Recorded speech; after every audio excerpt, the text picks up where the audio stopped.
Pas inédit, mais en tout cas, on a dû pas mal bricoler avec Agbado qui était suspendu en semaine. De retour, c'est un retour providentiel. Il sera aligné aux côtés de Koch qui peut profiter du dédoublement de Sandy Walsh. Jvet qui passe, de Fourny et Geoffrey Romans finalement qui profite de ce ballon repoussé. 1-0 pour le KV. L'opportunisme de Geoffrey Romans, 8e but de la saison si je ne dis pas de bêtises. Être au bon moment, au bon endroit. Et tout démarre de cette mauvaise passe de Kayembe. Puis derrière, il y a un joli solo technique tout de même de la part de Jvet qui reprend l'intérieur. Et puis là, Théo de Fourny. Et je pense qu'il peut mieux faire, il doit mieux faire. Cela dit, ce ballon est rebondissant, généralement très rentrant, très travaillé plutôt, souvent en second poteau. C'est encore le cas ici. Oh, le sauvetage des Romans. On revoit le précédent d'ailleurs, avec ce sauvetage des Romans sur cette reprise de Babi. Ballon filé droit dans les buts de Yannick Toulon, qui s'est mis de lui-même. Thibaut Père.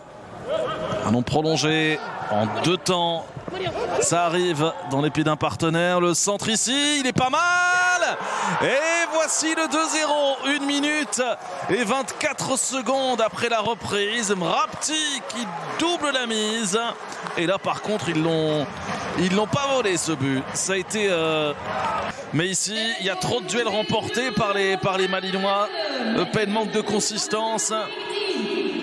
Et là, la reprise...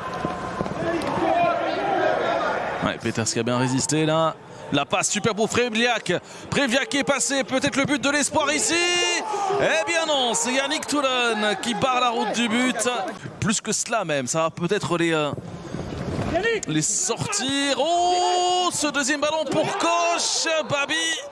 Et la faute finalement sur Toulon, héroïque littéralement. Quand je vous disais, Eris, la petite feinte. On revient sur ses pas finalement. Oh, superbe la passe qu'il trouve là. Hendry qui tente sa chance. Toulon qui repousse. Quelle passe géniale de Jonathan Eris. La suite du programme évidemment. Dans 1 heure le coup d'envoi.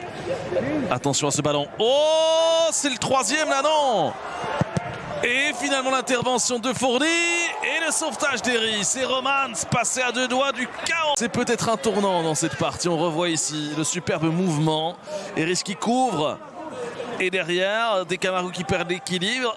Baker qui sortent à Théo de Fourny. Et puis là, de Fourny était très loin de ses buts. Mais il y avait 2 coéquipiers qui étaient venus lui prêter main forte. Et notamment Jonathan Eris. Des Camargo et devant avec lui. Oh, joli Scopes et de Fourny. Très bon dans ses sorties. Eris, ouais, l'idée est bonne, mais c'était une ligne de passe tellement risquée. Et derrière, vous avez dépensé beaucoup d'énergie à tenter de récupérer ce ballon. Et au lieu de ça, c'est un but de l'inévitable Igor de Camargo. Un but qui lui colle à la peau. En vrai renard des surfaces. Et là, c'est terminé à 16 minutes du terme. Lui qui retrouvait une place de titulaire après des semaines sur le banc. Des semaines aussi éloigné des terrains, lui qui était Préviak pour frapper ce coup franc, c'est dévié au premier poteau et c'est terminé. Victoire nette dans les chiffres du KV. Eupen n'aura pas su sublimer